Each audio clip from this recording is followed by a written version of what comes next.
So I come here. Hello, hi everyone.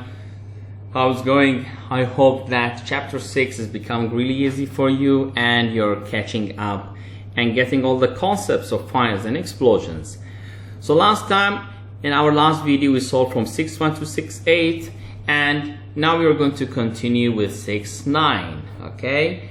And what is 6.9 about? 6.9 says determine the minimum compression ratio required to raise the temperature of air over hexane to its auto ignition temperature. And as we said that usually we need a source to ignite, but if you increase the temperature you're already heating it up and giving it energy where it will auto ignite.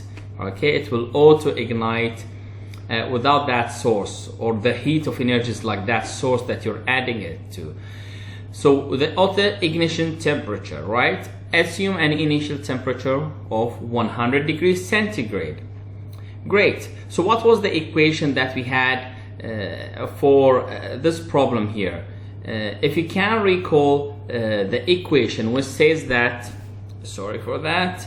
So the equation says that TF is equal to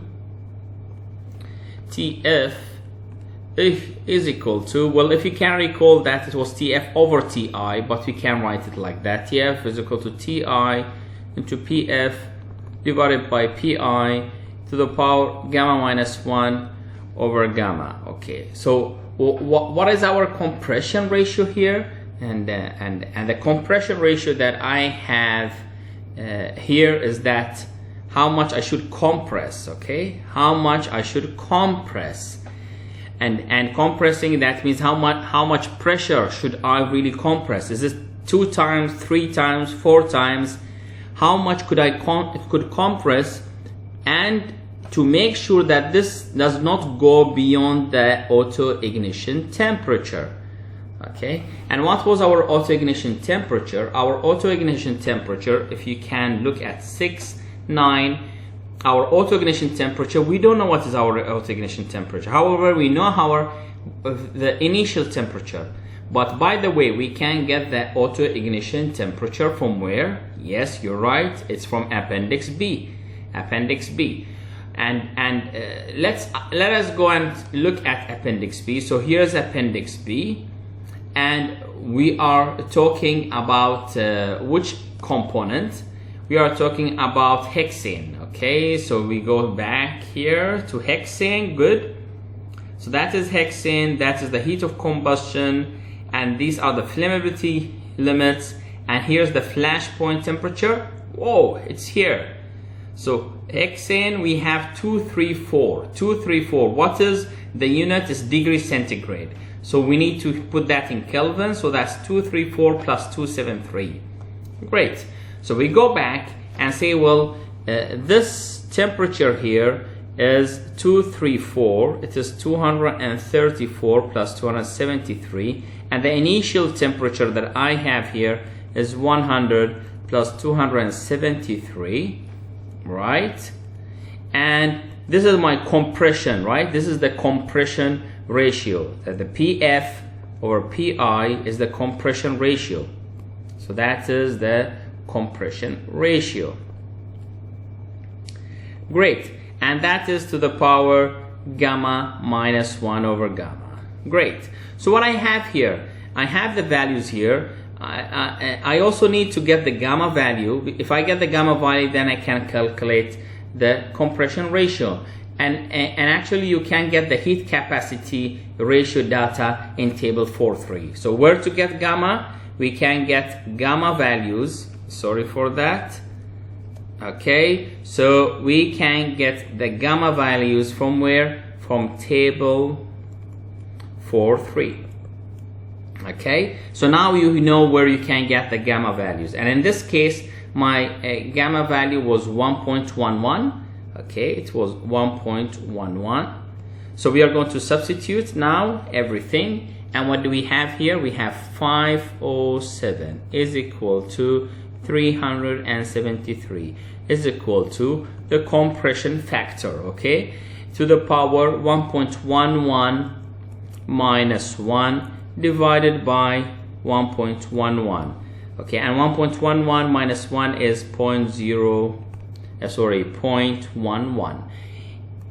And now we just need to calculate the compression factor, which is PF over PI, and you will find that it is equal to 22.3. Beautiful. So what did we say here? We said that we can compress it 22 times. Okay, so we are simply saying that we can compress 22 times, being sure that we will not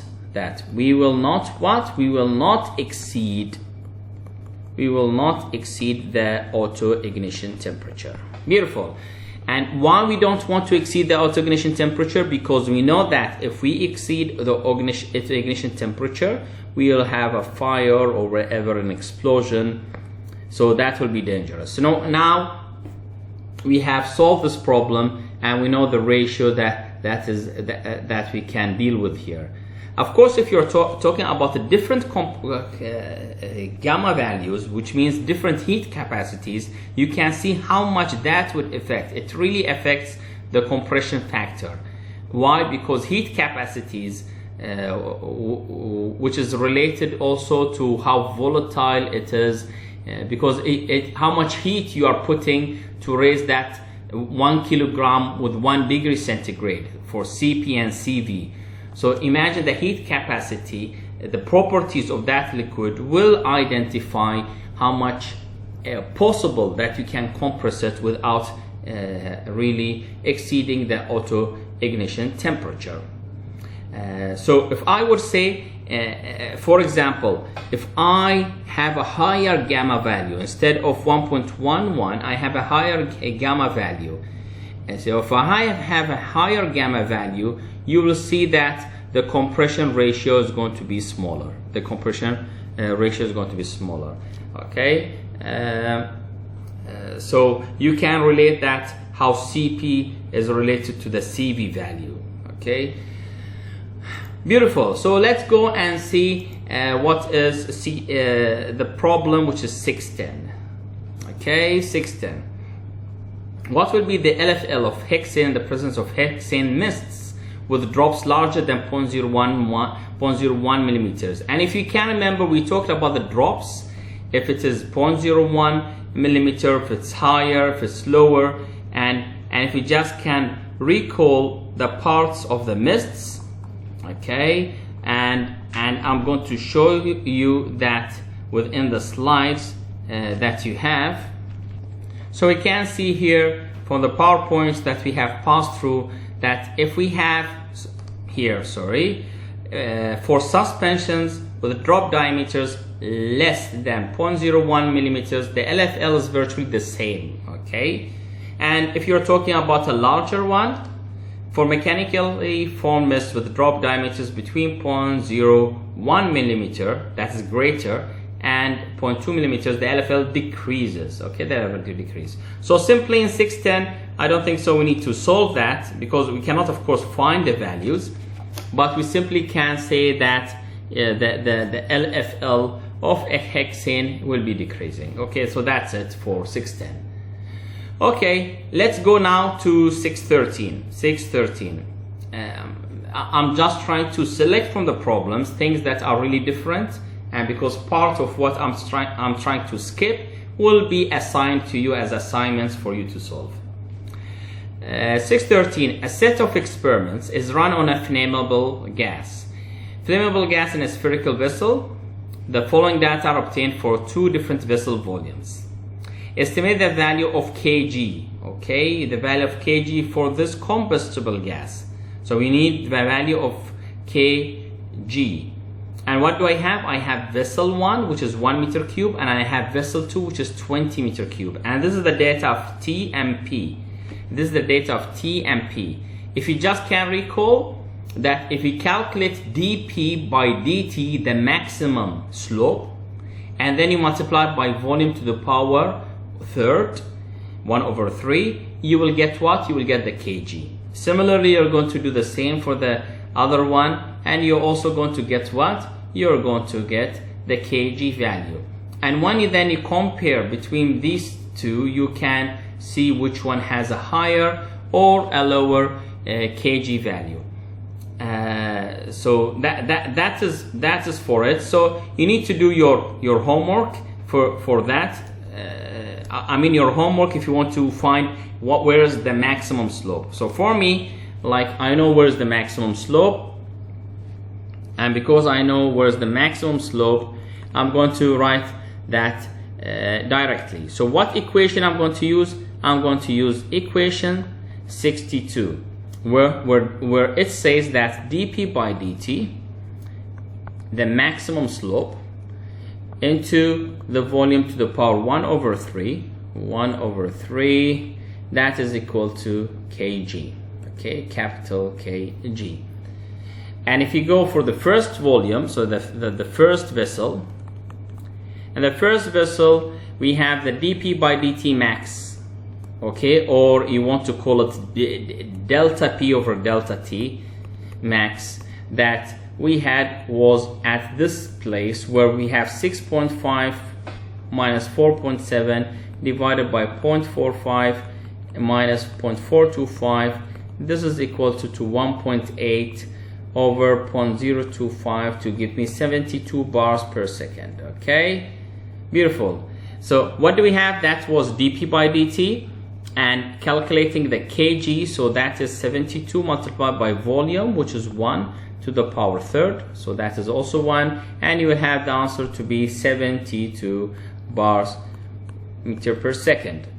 Okay, great. And for the second vessel, we are going to calculate dp by dt, and which in this case you're going to find, if you do that, you'll find the maximum slope will be between 2.2 and 4.1, that is between 0.7 and 0.8, where we will have 1.9 divided by 0.1, and you have 19 bars per second. And if you calculate now the kg, we'll have 19, however here it's not 1, it's 20 meter cube, so it's 20 to the power 1 over 3, and the answer is going to be equal to 51.6 bars meter per second. Okay, so what do we have here? We have like two different kgs, and if we can recall the kg values that we had from the problem that we have taken, so here are the deflagration indexes and the kg values, and which one has a higher kg value or a lower kg values. Okay, so in this case, the one which has a higher kg values, which means it has a pressure front higher, and this pressure front higher is for the second vessel, and the reason is not only because of the amount of pressure, actually it's not only because of the amount of pressure, but it's also because of that volume that we have. I mean, if you can compare the first one, the first one is greater. Okay.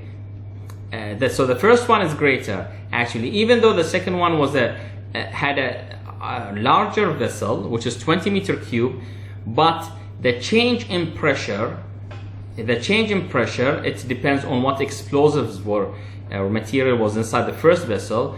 The change in pressure was 72 bars per second. Okay, here the change in the pressure, the maximum change was only 19 bars per second. So definitely the pressure front, which we can see from the kg value, that it is lower. So it is not always that from the size of the volume we can really know that it is going to be high or low, and actually we will know that, and we can see that the effect of the dp by dt has a really much like greater effect in that sense. Okay, so this is the way of how we calculated the kg values, and that is for which problem? And we are talking about,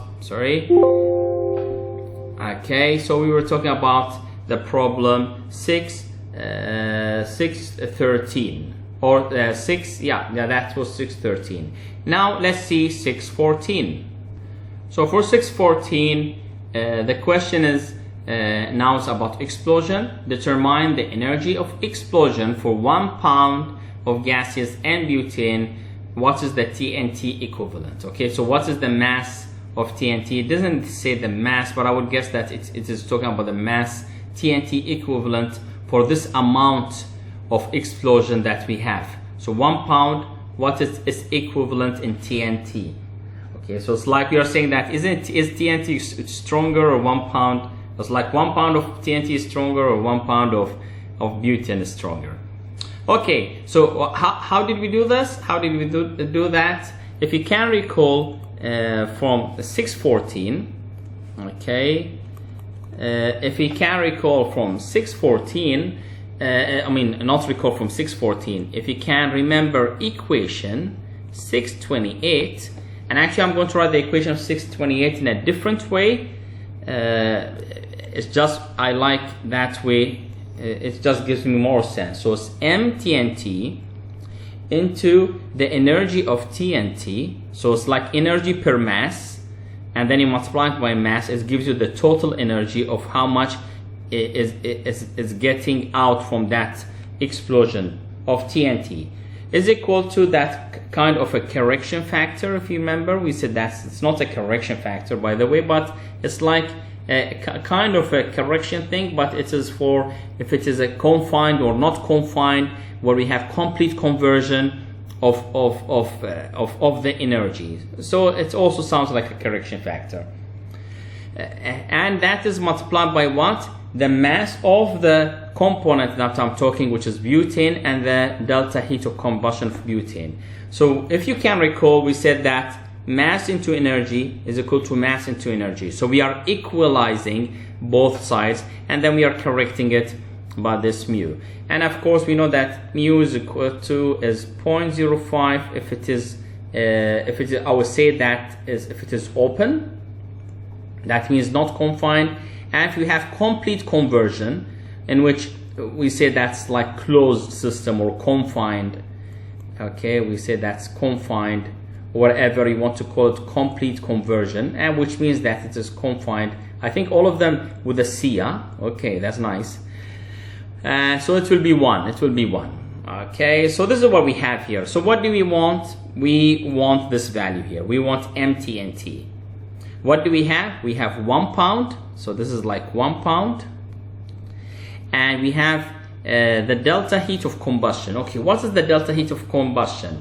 The delta heat of combustion is like the explosion, which is also combustion. So you go back and you go to the appendix B and you go to butane, and looking at butane, and you will find out that this is 2657.5.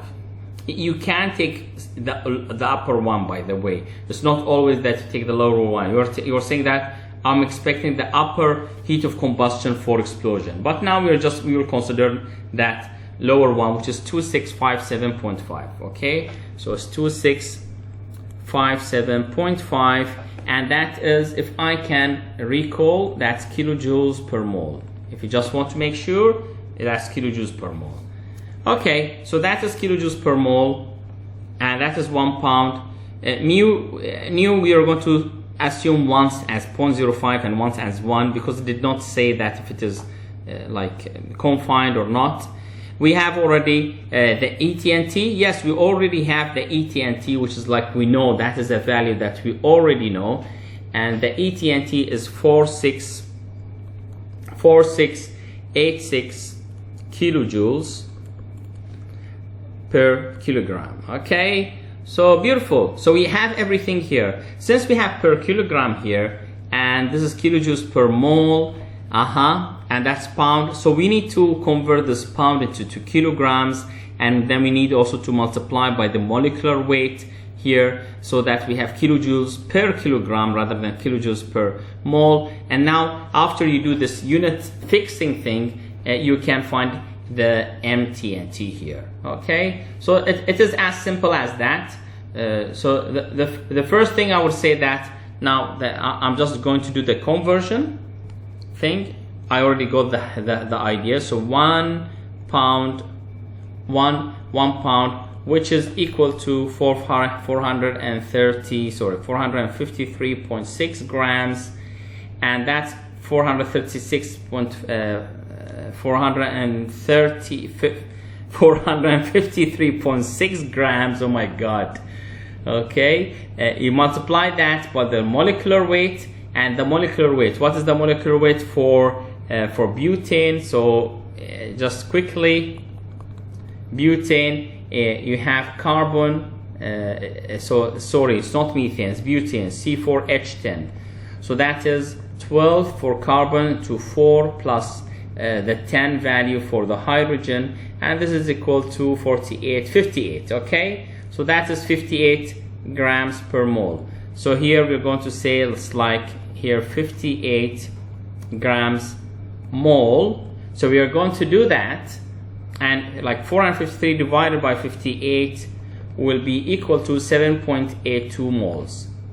Okay, so we got the number of moles here. I think I have changed it into moles, and that's fine, as long as I'm going to multiply by the delta heat of combustion, which is kilojoules per mole. Okay, so now this is ready. The right hand side is ready. So what I need to do, I just need to do my calculations where MTNT is equal to this new here.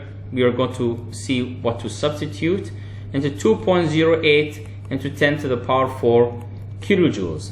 I know you're thinking about where did I get this? Okay, so instead of writing this and not to confuse you, so what do I have here at the top? I already did my multiplication. I have delta heat of combustion, which is 2657.5. So it's 2657.5 multiplied by 7282. So that was the number that I have just entered there. So never mind. If you want it like that, it's fine.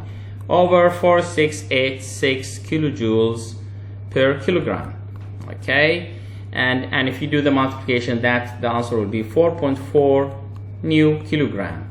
Now, depending if we say, well, if nu is equal to 1, then our equivalent mass of TNT is 0.444 kilograms. Okay, and if you're talking about like this is an open space thing, 0.05, then you're talking about MTNT is equal to 0.22 kilograms. So now we cannot say that this is how much is actually 1 pound mass. If you just recall, 1 pound mass was 456, so that's 0.4 kilograms. Okay, 0.4 kilograms. So we can see that the MTNT is as strong, somehow as strong in an open space, but it's not as strong.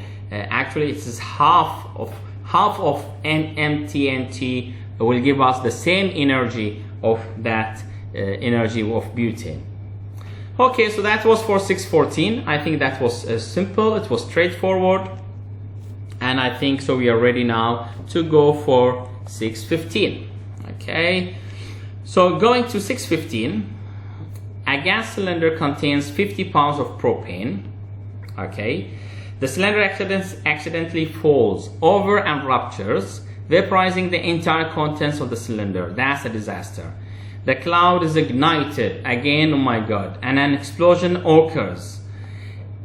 Determine the overpressure from this explosion 100 feet away. So now we are going to determine the overpressure 100 feet away, and then what type of damage that could cause.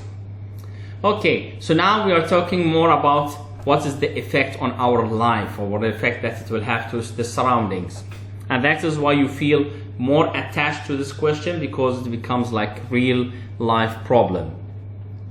So what do we have here? If you remember that we want to know what is the damage. Okay, so maybe I'll put that in white, it's fine.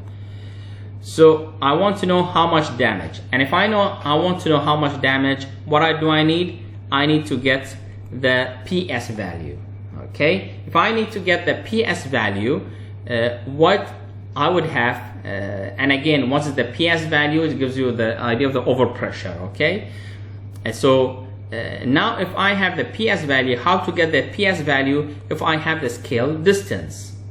Okay, so if I have the scaled overpressure, and then I have this, I need the scale distance, and to get the scale distance, if you remember, that was a figure between the PS and the ZE, and ZE was equal to, if you can recall, R divided by M TNT to the power third. Okay, to the power third. And we already know that this value here is 100 feet. Okay, so we already know that this value here is 100 feet, and we already have the amount of TNT, and in this case it was 50 pound mass, which is about equal to 22.7 kilograms. What else do I need? So I can calculate ZE, and then from the figure I can calculate PS, and then we go to the table 6.9, and here we can get from table 6.9 to get how much damage we can have. Okay, and now all what I have mentioned is what? All of I have mentioned if I had the mass TNT, but actually we don't have mass TNT. Actually, we don't have mass TNT. What we have was the mass of propane. Okay, I have the mass of propane. Okay, so what should I do here? What should I do? So I need to get the equivalent mass TNT. So here, to get the equivalent mass TNT, if you can recall again, so mass TNT is equal to the nu, in which we are going to take it as 0.05 into the mass delta, that is for propane. So this is for propane, and divided by ETNT. Okay, ETNT. Beautiful. So now this makes sense. So if this is 50 pound mass, here that is that 50 pound mass, which is 22.7 kilograms, and we need to change this to number of moles, because here we have the delta heat of combustion is in moles. So if I would do that quickly, sorry for that. So what I need to do now, I'm going to do the steps. So this mass here, which is 50 pound mass, which is equal to 22.7 kilograms, and I just multiply by the divide by the molar mass of propane, which will be, if you divide by the molar mass, you will get the answer to be about 516 moles. Okay, 516 moles. Great. And if you get the answer 516 moles, now we need what is delta HC. We can get that from appendix B. Okay, and getting that from appendix B, we are going to get the value as 2043.1 kilojoules per mole. So the answer will be in kilojoules. My new value will be 0.05, and of course the ETNT, we already know the value, which is 4686 kilojoules per kilogram. Great. So I think so we have all the values here. All what we need is to substitute and get MTNT, and you're going to find that MTNT is equal to 11.2 kilograms of TNT. Now I need to substitute to get ZE, and ZE is R divided by MTNT to the power third, and here R is, we need it in meters. So to put it in meters, so 100 feet, just to mention that 100 feet is equal to 30.5 meters. So here we substitute 30.5 divided by 11.2 kilograms to the power third, and the answer is going to be 13.6 meters per kilogram. Okay, I'll just put like that, per kilogram to the power third. So I have 13.6. Now I need to go to figure. So here you need to go to figure 623. Okay, figure 623, and let's go to figure 623 just to look at how we can find the PS. So 13.6 was my ZE, so we'll go to figure 623. So that is the figure of 623, and that's figure 623. That is also in your PowerPoint slides. So if you go back and look, what was the value? It was 13.6 ZE. So where's ZE? That's ZE, 13.6. So that's 10, that is 20. So 13.6 is somewhere here. and after you go here, you will find out that it is about 0.15 something, right? Something like that. It is 0.15 some kind of value. So again, you will go here. So that is 10, that is 20, and again I will show that to you. It's 13.6 going up here, and you'll go here. So this is like 0.1, 0.2, 0.3. So it's like 0.15. Okay, 0.15.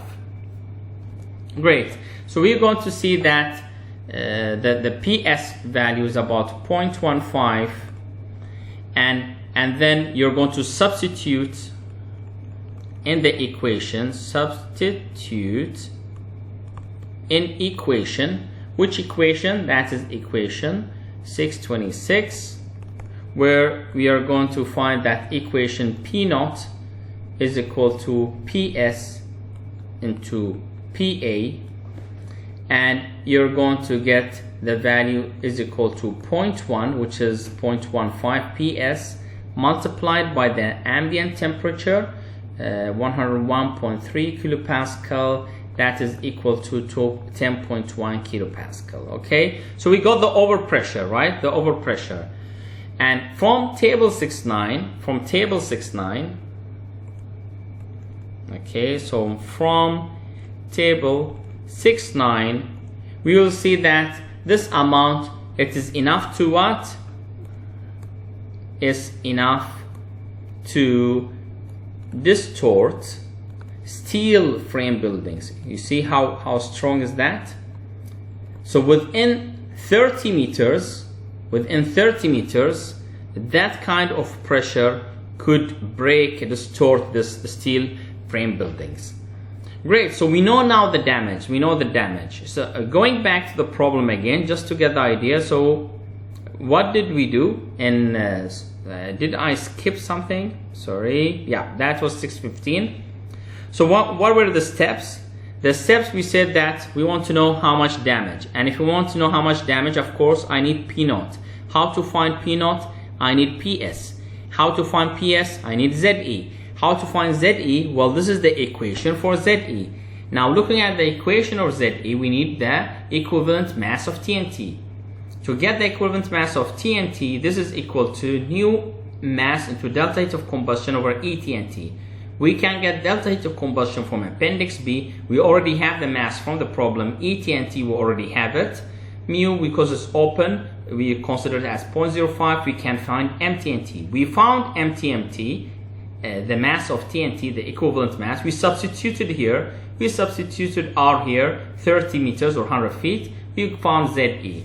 Finding the scale distance, we can find the scaled pressure. And after we find the scaled pressure, we multiply by the ambient pressure to get the overpressure, where we identified how much damage we can have.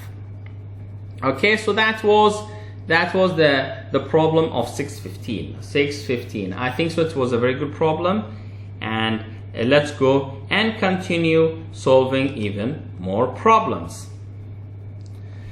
So 6:17, you already guessed that I'm going to give an assignment 6:16. So 6:17, a large cloud of propane is released and eventually ignited, producing a vapor cloud explosion. Estimate the quantity of propane released if the blast shatters windows 3 miles from the source of the ignition. So now we said blast shatters windows. So if you go to table 6.9, you're going to search what is the pressure that will shatter the window 3 miles. What is about 3 miles? In this case, 3 miles, if you need to calculate that 3 miles for the distance that we have. We already have 3 miles, sorry. So we need to know what is the pressure that blasts the shatters. We'll find out that it is written to blast that shatter.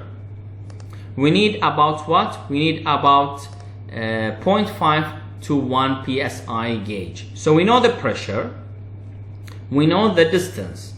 Again, so we know P naught and we know the R value. Of course, if you have P naught, we can calculate PS, and if you have PS, you can find ZE. if you find ZE and you have R, you can calculate MTNT. If you calculate MTNT, you can get the equivalent mass of propane. Did you see? So that is the sequence that I'm trying to think of. I guess how my problem is going to be solved step by step. So again, if you put things again, what did we say? We said that, well, he gave me the damage, the type of damage. Well, and he wants to know what is the mass of propane. Okay, the mass of propane here. Okay, so from the damage, what do I have? It means that I have the P naught from table 6.9. Okay, from table 6.9. And this value from table 6.9, it says that it is about from 0.2 to 1 PSI gauge. So an average between them, we'll just say that it is 0.75 PSI gauge. Okay, so that is P naught. And what we are going to get? We are going to get PS. Okay, and what is PS? If you can recall, PS is equal to P naught divided by the ambient temperature A. And in this case, you're going to say P naught, which is 0.75 gauge over 14.7 gauge is equal to 0.051. So I found PS. Now, after you have found PS, what you need to do is to find the equivalent or the scaled distance. How to get the scaled distance? You get it from figure. You get it from figure 623. And let's go. So we have 0.051, 0.051. So here's like 0.052345 and that will be about somewhere here, right? So let me see that again. So 2345. My God, that is not easy to find. Okay, so here you're going to find the value. I think so. It's about 20 something. Oh, it's 0.051. Okay, 0.02, 0.03, 0.04, 0.05. I don't know if I'm reading that correctly, but my eyes goes ups and downs. It's about 30. I don't know why, but I can. I just jump from one line to another. So it's easier here. 1, 2, 3, 4, 5. Okay, beautiful. I can't see it here. So it is somewhere here. So that is 1, that is 2, that is 3, that is 4. So it will be somewhere here like 30 something. So it's about 33. It's about 33. So now we found from figure 623 the value of ZE was equal to, the value of ZE was equal to 33 meter per kilogram 1/3. Now after we found Z3, from Z3 we have an equation to find the equivalent MTNT.